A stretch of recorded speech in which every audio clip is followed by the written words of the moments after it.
Successful people learn how to make their mind work for them. I'm David Nagel, and this is the Successful Mind Podcast.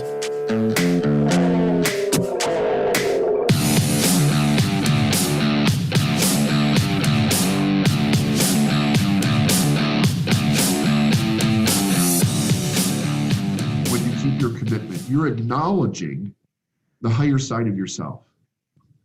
You're acknowledging the great side of yourself. You see, when you really get in and you start to study universal laws and success, the one thing that becomes very apparent, whether you're experiencing it or not, is that everything's already here. Everything that you want in life is already here.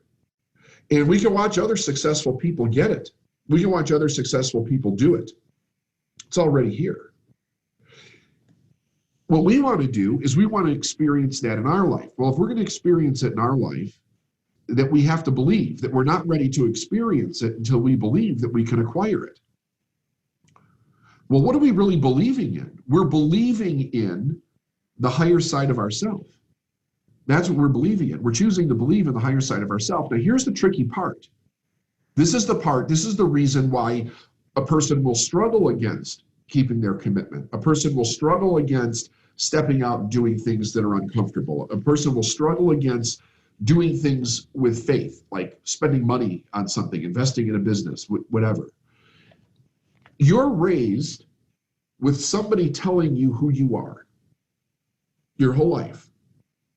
Somebody, or not just somebody, other people indicating who you are. And of course, you have your results. And you see those results, you get the feedback from those results, and they indicate to you who you are. So you start to think, I want to do something that's way up here with results. In order to do that, I have to put myself in harmony with the thing that's up here, but I'm down here. The first thing that I have to start to do is I have to acknowledge that a higher side of my own person already exists. And I think that's why it's called personal growth. This higher side of yourself is already in you. It's not out there. It's in here. If you deny it by not keeping your commitment, or let me change the way that I'm saying that. If you don't keep your commitment, you're denying that side of yourself. The reason anybody does anything is a desire to move up. It's a desire, it's the higher side of yourself talking to yourself saying, I'm here, pay attention to me. This higher side of you is in there. I'm in here, I'm in this body. And we get very myopic around things that happen in our life, and then we don't keep the commitment, and we deny the higher side of ourselves. On the Ark of Apollo at Delphi, it says, know thyself. Know thyself. I'm going to write that down.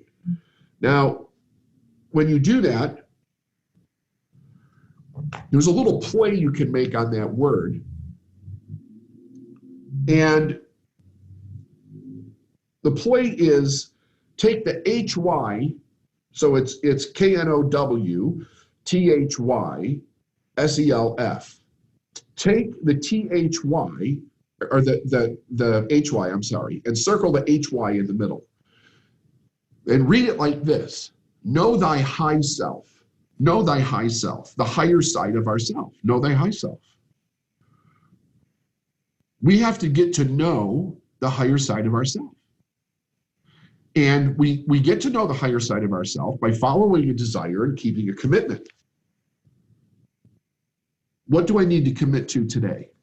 Well, one of the things that I'm going to commit to today is really looking at my higher self, paying attention to it.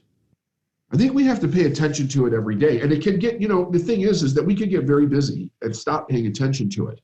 But we make an error when we do that.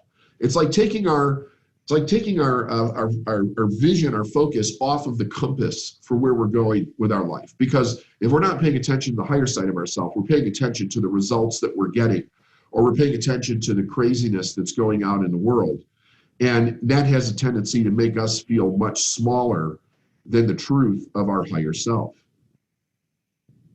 The only other way to get to know this part of yourself is to study. You have to study information that's constantly telling you about what you can do and who you really are, what you can't do and who you're not. There's nobody that can tell you how much potential you have or you don't have. Like, you have infinite potential. Human being has infinite potential. What potential negatives do I need to block out? Anything that doesn't acknowledge the higher side of yourself. It's probably a good barometer for life, right? Especially for other people in our life. If they can't acknowledge the higher side of ourselves, they really don't deserve a spot next to us. See yourself in possession of the goal. That should be a constant every single day. See yourself in possession of the goal. What are you currently studying that is telling you, about your potential? Are you a reader? Do you read or listen to books? Every day, you really should be putting some good information in, right? Because I remember when I first started to read, somebody said, well, you've got 20 plus years of negative junk that has to be overwritten. And I was like, well, how the hell do I do that? They said, start reading. Because you're in control of what you're putting into your mind that is going to tell you about you. And it needs to cause you to think, right? Maybe ask yourself, how do I show up as the higher side of myself in these tasks? You have to get to know that person. You have to let that person out. You have to let that person begin to develop. I remember, I tell this story sometimes, and people look at me like I fell out of a tree or something. When I first got introduced to network marketing, I was unbelievably serious about taking advantage of that opportunity. To me, that opportunity, it was my first window outside of a job, right? So it gave me this inspiration that here's something that has potential more than just trading time for money or doing something that I don't like to do. So I was very excited about it. A lot of people get excited about it when they first see it. Most people don't realize how much you have to develop yourself to make the thing work. But some people do tremendous with that vehicle. I realized right off the bat that the number one thing with that vehicle that I was going to have to do, that I had stopped doing, was talking to people. When I was a kid, I was a chatterbox. I was talking all the time, and then you start having people say you talk too much or teasing you because you can't shut up. So I started shutting up. And I would talk, but I was not, I didn't go talk to strangers. I stopped being a chatterbox for sure. And I found it was very difficult to go start a conversation with somebody that I didn't know, let alone to find out if it was somebody I could sit down and talk to an opportunity about. So I decided that I was going to have to change that, and I was going to have to change it really fast. And I made a decision that I was going to have an extended conversation to some degree with every person that I came in contact with throughout the day. So even if I stopped at the gas station to get gas or something, when I would go in to pay for it, I would have a conversation with the person, the clerk behind the desk, about their life. How you doing? How long you've worked here? Do you like this? Is this a second job? Is this a full-time job? You can stay working here forever? And I would do this with everybody I came in contact with, a waiter, a waitress, it didn't matter where I was. I had to break out of being so uncomfortable because I would walk in someplace knowing that I'm going to have a conversation and everything in my body wanted to shut down. I had to do it scared. I had to do it nervous. There were times where I flubbed the words. I couldn't get anything out. And I would just have to turn around and walk away, but then I would go back in someplace else and try again. And eventually I broke through that fear that was collapsing my mind around the idea of having a conversation with a complete stranger. And it didn't take long because I insisted it was going to change and I was going to do it right away. Okay, let's get into U squared. Focus on the ends rather than the means. You don't have to know how you're going to get there, but you need to know where you want to go. It's crucial to have a crystal clear picture of what you want to accomplish. Operate with sharply defined mental image of the outcome that you seek. Rivet your attention on the spot where you want to land at the end of your quantum leap. Visualize your arrival. So when you visualize your arrival, think of yourself in a car. You're not going to be standing outside of the car watching yourself pull up in the car. You're going to see yourself in the car pulling up to the location. You're going to see yourself in whatever it is that you're doing, arriving at the goal, whatever the goal is. When you do that, it's like you magnetize yourself to the ways and the means that are involved in the methodology for getting there. The solution begins to appear. Answers begin to come to you. Well, what are we really doing? We're seeing the higher side of what we want.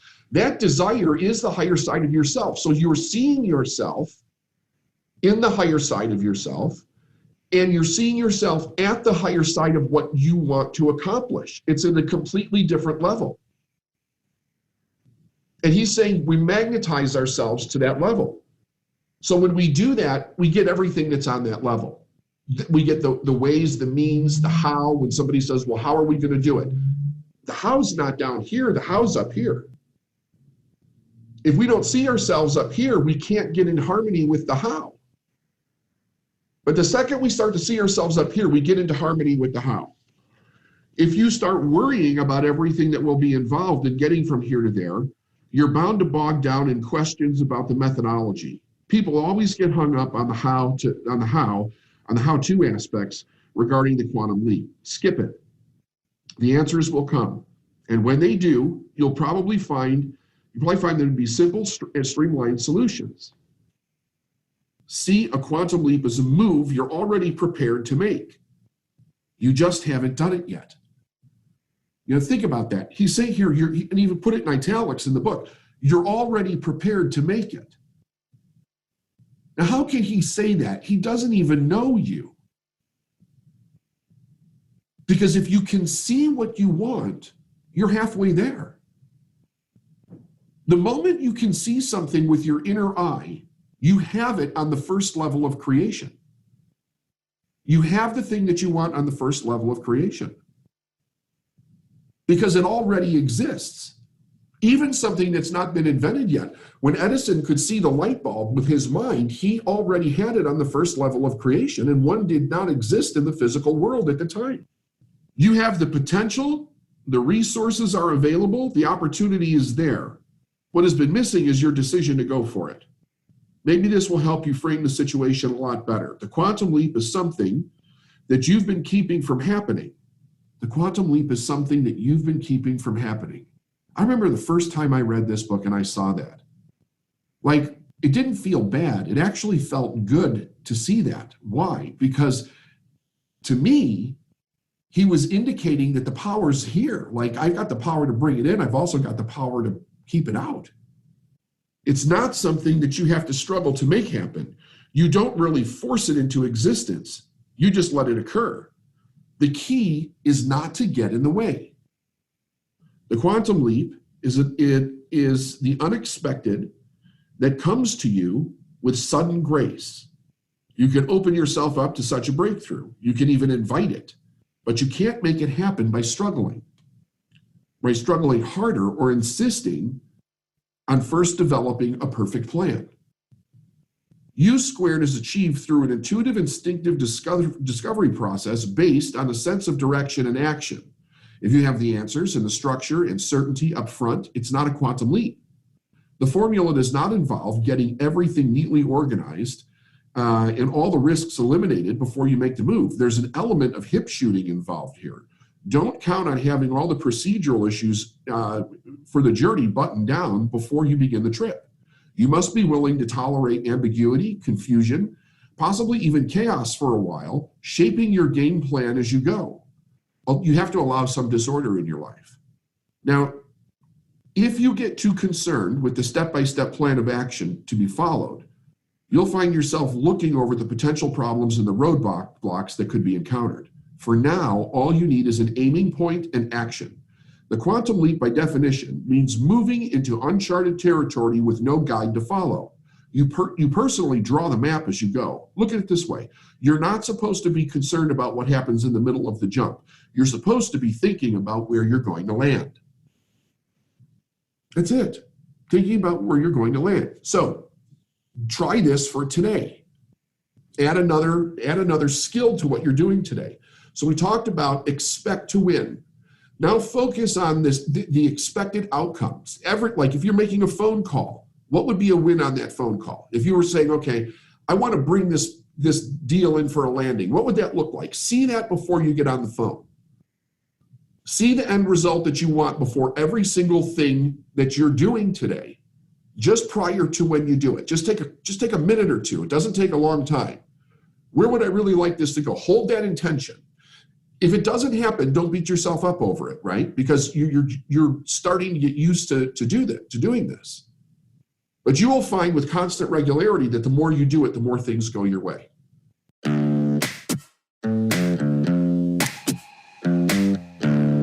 Thanks for listening to the Successful Mind podcast. And if you like what you heard and you want to know more, go to davidnagel.com/free stuff.